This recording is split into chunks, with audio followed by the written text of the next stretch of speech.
নমস্কার, আমি সোমা। আমার নতুন আরও একটা ব্লগে আপনাদের সবাইকে স্বাগতম। আশা করছি আপনারা সবাই সুস্থ ও সুন্দর আছেন। আজকে রবিবার আর এখন সকালবেলা। তো ঘুম থেকে উঠে ফ্রেশ ট্রেশ হয়ে নিয়েছি। অমরবাবু গেছে ওর ডিউটিতে আর রিমবাবু গেছে পড়তে। তো বাড়িতে আমি এখন একা। তো ঘুম থেকে উঠে ফ্রেশ ট্রেশ হয়ে একটুখানি বাইরে রোদটা উপভোগ করছি। এত ভালো লাগে শীতকালের এই হালকা রোদটা গায়ে লাগাতে। আমি তো রোদে বসে বসে আমার ভীষণ ভালো লাগে ব্রেকফাস্ট করতে, লাঞ্চ করতে। তো যাই হোক, এখনও সেরকম শীত আসেনি, তবুও বেশ ঠান্ডা। সকালবেলা তো উঠতে ইচ্ছা করছিল না। তো এখনও ব্রেকফাস্ট করা হয়নি, তো আমি ব্রেকফাস্ট করব। আর অমরবাবু তো ব্রেকফাস্ট করেই বেরিয়ে গেছে, আর রিমবাবু তো এখনও পর্যন্ত আসেনি। তো চলুন ব্রেকফাস্টটা করে আসছি আপনাদের সামনে। এই যে প্রথম কিচেন রুমে ঢুকলাম। এই যে বাসনগুলো রয়েছে ডামে, আমাকে এখন গোছাতে হবে এগুলো। আর রান্নাঘরের অবস্থা এখন খুবই শোচনীয়, এগুলোকে গোছাতে হবে। পুরো অগোছালো হয়ে আছে। আর দেখি আজকে বাজারে কি নিয়ে এলো। ফুলকপি, এদিকে আছে আপেল। বাবা কত! কাঁচা লঙ্কা অনেক করে আনবে অমরবাবু। সব তরকারিতে কাঁচা লঙ্কা দেওয়া হয়, এমনি খাওয়া হয়। কাঁচা লঙ্কা ভীষণ আমারও ভালো লাগে। এখানে আছে পেঁপে, পালং শাক আর কচু। আচ্ছা, আর আজকে বোধহয় চিকেন হবে। চিকেনটা ফ্রি। আজকে বাজার থেকে মাছ আনতে বারণ করেছিলাম, বলেছিলাম আজকে চিকেন আনবে। আজকে হচ্ছে লাঞ্চে চিকেন বিরিয়ানি বানাবো। তো চিকেন বিরিয়ানির যা উপকরণ কালকে সব নিয়ে চলে এসেছে। রাইস টাইস আর ঘি তো ছিলই। তো যাই হোক, বিরিয়ানিটা কি করে করব আপনাদের সঙ্গে শেয়ার করব, দেখতে থাকুন। বিরিয়ানিটা আজকাল আপনারা প্রায় সকলেই করতে জানেন। তো আমি কিভাবে বিরিয়ানি বানাই সেটাই আপনাদের সঙ্গে শেয়ার করছি। আমি প্রথমে 1 হাঁড়ি গরম জল করে নিয়েছি, আর তাতে গোটা গরম মশলা ফোড়ন দিয়ে দিয়েছি। তার সঙ্গে তেজপাতা, লেবুর রস, একটুখানি তেল আর নুন পরিমাণ মতো দিয়ে চালগুলো দিয়ে আমি ওদিকে ভাত ফুটতে দিচ্ছি, আর এদিকে করে নিচ্ছি মাংসটা ম্যারিনেট। তো চিকেন বিরিয়ানি করব, তো সেই জন্য চিকেনটা ভালো করে ক্লিন করে তাতে আদা, রসুন, টমেটো, কাঁচা লঙ্কা বাটা দিলাম। তারপর যে গুঁড়ো মশলাগুলো লাগে সেগুলোও দিয়ে দিচ্ছি একে একে। প্রথমে দিয়ে দিলাম হলুদ গুঁড়ো, তো তারপরে এখানে লঙ্কার গুঁড়ো দিচ্ছি। লঙ্কার গুঁড়োটা একটু বেশি পরিমাণেই দিচ্ছি, যেহেতু ঝাল ঝাল ভালোবাসি। আপনারা চাইলে একটুখানি কম লঙ্কা গুঁড়ো ইউজ করবেন, কেননা লঙ্কা গুঁড়ো কম খাওয়াই কিন্তু ভালো পেটের পক্ষে। তো আমার কোনো অসুবিধা হয় না, তো সেই জন্য আমি একটুখানি ঝালটা দিয়েই খাই। আর দিলাম ধনে গুঁড়ো 1 চামচ মতো, আর দিলাম জিরে গুঁড়ো। তো দিয়ে সব শেষে দিলাম একটুখানি গরম মশলা গুঁড়ো। আর যেটা মাস্ট দিতেই হবে সেটা হচ্ছে বিরিয়ানি মশলা, এটা অনেকটা পরিমাণ দিয়েছি। আর দিলাম টক দই। টক দইটা আমি এখানে ফ্যাটাচ্ছি না, এমনিই দিলাম, কেননা আমি এটা ভালো করে হাতে করে ম্যারিনেট করে নেবো মাংসটাকে। তো এর মধ্যে একটুখানি অয়েলও দিতে পারেন, আমি অয়েলটা একটুখানি অ্যাভয়েড করে গেছি, আজ দিলাম না। তো ওটা এখন কিছুক্ষণের জন্য চাপা থাকবে ম্যারিনেট। আর এদিকে আমার ভাতটা হয়ে গেছে। ভাতটা করতে হবে 80%, 75 to 80% কুক করতে হবে। তো তারপর এটাকে ফ্যান ঝরিয়ে নিতে হবে। তো তারপরে আমি কড়াইতে চাপিয়ে দিয়েছি সর্ষের তেল, আর এখন ভেজে নিচ্ছি পেঁয়াজ। বেরেস্তা বানাবো, সেই জন্য বিরিয়ানি করতে ম্যারিনেট নয়, সরি, ওই কী বলে, হ্যাঁ, লেয়ার করার সময় বেরেস্তা দেওয়ার দরকার। তো সেই জন্য ভালো করে বেরেস্তা বানিয়ে নিচ্ছি। আর পেঁয়াজ ভাজার সময় এতে কিন্তু নুন দেবেন না, তাহলে কিন্তু বেরেস্তাটা ক্রাঞ্চি টাইপের হবে না। সেই জন্য নুন ছাড়া ভালো করে বেরেস্তা বানিয়ে নিয়েছি। তারপর ওই তেলেই আরও খানিকটা পেঁয়াজ ভেজে ওই ম্যারিনেট করা মাংসটা দিয়ে দিলাম। এবার মাংসটা ভালো করে কষিয়ে নেব।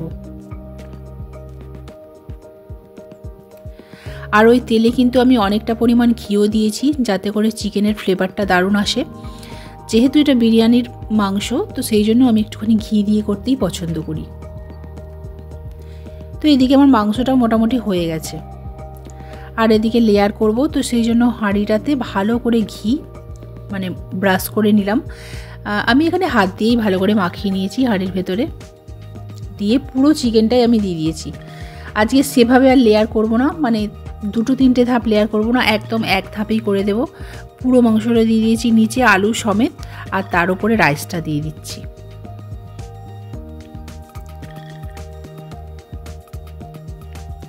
তো তো এইভাবে প্রথমবার করছি বিরিয়ানি। এর আগে যতবার বিরিয়ানি বানিয়েছিলাম ততবার লেয়ার করে করে বানিয়েছিলাম অনেকবার করে। তো এবারে ভাবলাম যে একটুখানি একদম চটজলদি যাতে হয়ে যায়, তো সেই জন্য একসঙ্গেই করে নিয়েছি। তো ওই ভাতের মধ্যেই এখন আমি দিয়ে দেবো জাফরান ভেজানো দুধ। তো এর মধ্যে মিঠা আদরটাও আমি মিশিয়ে দিয়েছি যাতে করে স্মেলটা দারুণ আসে। আর একটুখানি কালারের জন্য আর কি ফুড কালারটা আমি ইউজ করছি, আপনারা কেশর ইউজ করতে পারেন। আর ওপর থেকে ছড়িয়ে দিলাম বেরেস্তা। বেরেস্তাটা কিন্তু বেশ ক্রাঞ্চি হয়েছে আমার।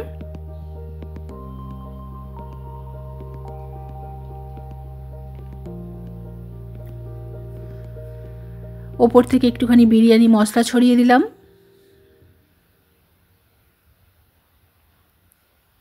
এবার একে একে দিয়ে দেব কেওড়া জল, গোলাপ জল এইসব। আর আপনি যদি ফ্লেভারটা একটুখানি হাই কোয়ালিটির পেতে চান তাহলে বেশি করে একটুখানি কেওড়া জলটা দিতে হবে, আর ওপর থেকে মিঠা আতরটাও দিতে হবে আরও একটু। আর যেহেতু বিরিয়ানি সেহেতু একটুখানি ঘি তো দিতেই হবে ওপর থেকে। তো আমার ঘিটা গলানো ছিল না, তো জাস্ট হাতে করে বার করে আমি এটা দিয়ে দেব। তো আমার এখানে সব কিছু দেওয়া হয়ে গেছে। আমি এখনও 10 মিনিটের জন্য এটাকে বসিয়ে দেব দমে। তো আমি হাঁড়ির মুখটা, যেহেতু অন্য কিছু আটার ইয়ে দিয়ে আপনারা করতে পারেন, আমি ওপর থেকে ভারী একটা পাত্র রেখে দিলাম এর ভাপটা যাতে না বেরোয়। ব্যাস রেডি হয়ে গেছে আমার বিরিয়ানি। তো চলুন বিরিয়ানিটা ঢালা যাক। প্রচণ্ড গরম আর স্মেলটাও দারুণ উঠছিল। ঢেলে আপনাদেরকে দেখাই বিরিয়ানিটা কীরকম হয়েছে। হোমমেড বিরিয়ানি। রিমবাবু আর অমরবাবু তো খেয়ে বললো বেশ ভালোই হয়েছে। আর আমার নিজের হাতে রান্না একটুখানি আমার নিজের খুব একটা ভালো লাগে না, তো সেই জন্য আমি বলতে পারছি না। তো ওরা খেয়ে দিয়ে ভালো বলেছে। তবে হ্যাঁ, নুনটা একটুখানি কম হয়েছিল বিরিয়ানিটায়, আর একটু নুন দিলে ভালো হতো। তো এই যে দেখুন বিরিয়ানির ফাইনাল লুক। অমরবাবুকে খেতে দিয়ে দিচ্ছি।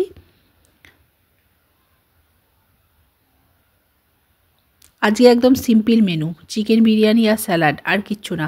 আর আমি রায়তা ইচ্ছা করেই বানাইনি, কেননা রায়তা খেতে আমার খুব একটা ভালো লাগে না। আমার কেন, কারোরই খুব একটা ভালো লাগে না আমাদের বাড়ির। তারপরেই হচ্ছে কয়েদ মাখা খেলাম। এখন বাজে সন্ধ্যে 6টা আর আমি চলে এসেছি কিচেনে, বানাচ্ছি চা। গরমা গরম চা। এত ঠান্ডা পড়ে গেছে, ওরা এই এলো বাড়িতে, প্রচুর ঠান্ডা। তারপরে আমি খাবো ফুচকা। তো দুপুরে যেহেতু বিরিয়ানি খেয়েছি, হজম করার জন্য একটুখানি অমরবাবুকে ফুচকা আনতে বলেছিলাম, তো এখন সেটাই খাচ্ছি। ফুচকা তো আমার অল টাইম ফেভারিট, আর সন্ধেবেলা তো ফুচকা খেতে দারুণ লাগে। কেমন আজকের ফুচকাটা? ভালো ভালো, একটু ঝাল হলে ভালো। ঠিক আছে, পরের দিন বলবো। ঠিক আছে। তো এখন বাজে হচ্ছে রাত্রি 11:30, আর ডিনার এখনও করা হয়নি আমার। ডিনার করবো এবার। আজকে একটুখানি লাইভে এসেছিলাম, ইউটিউবে লাইভ করে তারপরে কয়েকটা রিলস বানালাম। তো তারপরে ড্রেস ফ্রেস চেঞ্জ করে এখন ঢুকে গেছি ল্যাপের ভিতরে। মোটামুটি ঠান্ডা পড়েছে। তো যাই, এবার উঠে ডিনার করে নেবো। ওদের সবার খাওয়া হয়ে গেছে, রিমের বাবার। তো চলুন ভিডিওটা আজকে এইটুকুই। দেখা হচ্ছে নেক্সট কোনো একটা ভ্লগে। ভালো থাকবেন, সুস্থ ও সুন্দর থাকবেন।